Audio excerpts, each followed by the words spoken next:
কে বলে ভুঁড়ি থাকলে খেলাধুলো করা যায় না? এই ফুটবল খেলতে গেলে আপনার কিন্তু 42 ইঞ্চি ভুঁড়ি থাকা মাস্ট। ভুঁড়িওয়ালা ফুটবল খেলোয়াড়দের সুযোগ দিতে প্রতি বছরের মতো নবব্যারাকপুরে হবে গণপতি ফুটবল। তারই প্রস্তুতি এখন তুঙ্গে। সব খেলার সেরা বাঙালি তুমি প্রিয় ফুটবল। মান্নাদের সেই বিখ্যাত গানের সুর যেন এবার অন্যরকম ফুটবল উৎসবের বার্তা দিচ্ছে।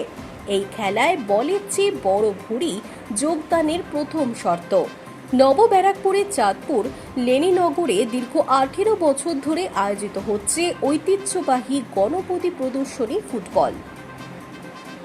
চাঁদপুর লেনিনগর শিব মন্দির কমিটির উদ্যোগে 23 আগস্ট রবিবার বিকেল 4টায় লেনিনগর সুভাষ সংঘ ময়দানে অনুষ্ঠিত হবে এই অভিনব ফুটবল প্রদর্শনী।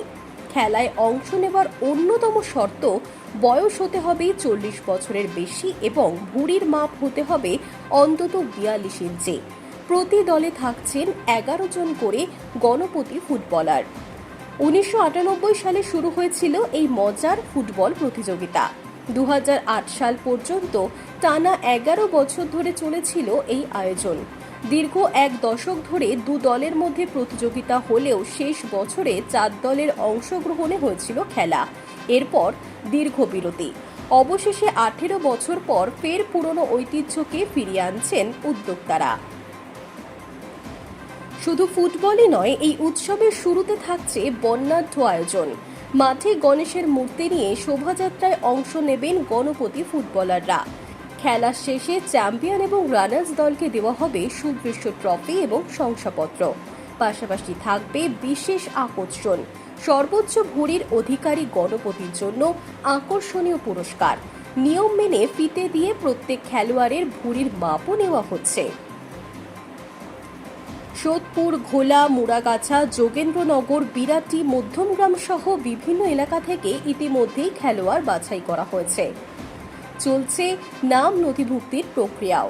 মাঠে উপস্থিত থাকবেন অতীত বর্তমানের খ্যাতনামা ফুটবলার, ক্রীড়াবিদ, ক্রীড়া সংগঠক এবং বিশিষ্টজনেরা। বর্ষার কাদা বৃষ্টিতে ভেজা সুভাষ সংঘের মাঠেই এখন চলছে গণপতিদের জোর কদমে মহড়া। ফুটবলকে আরও জনপ্রিয় করে তুলতে এই অভিনব আয়োজন ঘিরে ইতিমধ্যেই এলাকায় উৎসবের আমেজ।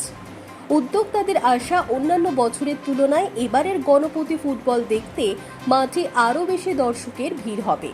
60 বছরের গণপতি ফুটবলার হরবিলাস পাইকের কথায় দীর্ঘ 18 বছর পর আবার এই ঐতিহ্যবাহী গণপতি ফুটবল শুরু হয়েছে।